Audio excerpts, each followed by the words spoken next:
सुदामा जी भगवान श्री कृष्ण के परम प्रिय मित्र थे। लेकिन प्रश्न उठता है, कृष्ण के इतने निकट रहते हुए भी उन्होंने जीवन भर निर्धनता क्यों सही? इसका कारण बड़ा ही अद्भुत और गुप्त है, जो सुनकर हर किसी की आंखें नम हो जाएंगी। कथा प्रारंभ होती है सांदीपनि ऋषि के गुरुकुल से, जहां श्री कृष्ण और सुदामा दोनों शिष्य बनकर अध्ययन करते थे।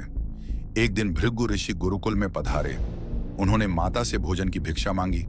माता ने विनम्रता से कहा, भगवान, आज सामग्री नहीं है, कल पधारें, तब आपको पूर्ण श्रद्धा से भिक्षा दूंगी। परंतु भृगु ऋषि तत्काल ही भोजन चाहते थे। क्रोधित होकर उन्होंने ध्यान लगाया और देखा कि बालकों के लिए रखी गई एक छोटी सी पोटली में कुछ भुने हुए चने रखे हैं। वे बोले, बालकों की चिंता है पर ऋषि के लिए नहीं। और भिक्षा न मिलने के कारण भृगु ऋषि अत्यंत क्रोध में श्राप देते हुए कहने लगे कि जो भी इन चनों को खाएगा वह लक्ष्मीहीन हो जाएगा। संयोगवश उसी समय सुदामा जी ने यह श्राप सुन लिया। उनका हृदय विचलित हो उठा।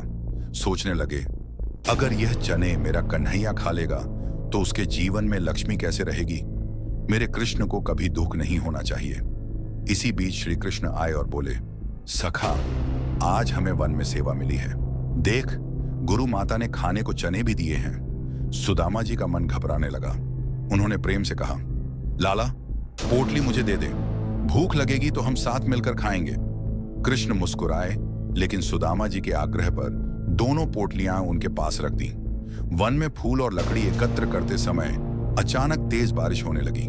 कृष्ण एक वृक्ष के नीचे खड़े हो गए, पर सुदामा जी एक ऊंचे वृक्ष की डाल पर चढ़ गए। वहां उन्होंने पोटली खोली और चने खाने लगे। कृष्ण ने देखा और कहा, अरे सुदामा, रुक, मेरे लिए भी बचा ले। लेकिन उसी समय सुदामा जी की आंखों से आंसू बहने लगे। उन्होंने मन ही मन कहा, मेरे कृष्ण, तुझे कभी दुख ना हो, तेरे जीवन में कभी अभाव ना आए। अगर मेरे हिस्से की लक्ष्मी तुझे मिल सकती है तो मैं प्रसन्नता पूर्वक निर्धनता स्वीकार करता हूं। और उन्होंने अपने जीवन की सारी समृद्धि कृष्ण को अर्पित कर दी। स्वयं श्रापित चने खाकर सदा के लिए लक्ष्मीहीन हो गए। श्री कृष्ण उस दिन मौन रहे, परंतु हृदय में जानते थे कि सच्चा मित्र वही है जो अपने सुख समृद्धि का त्याग करके भी अपने प्रिय के लिए केवल मंगल कामना करे। यही कारण है कि सुदामा जी ने निर्धनता सही, पर मित्रता की पराकाष्ठा दिखाकर अमर हो गए। सच्ची मित्रता वही है जहां त्याग और प्रेम धन संपत्ति से कहीं अधिक महान होते हैं।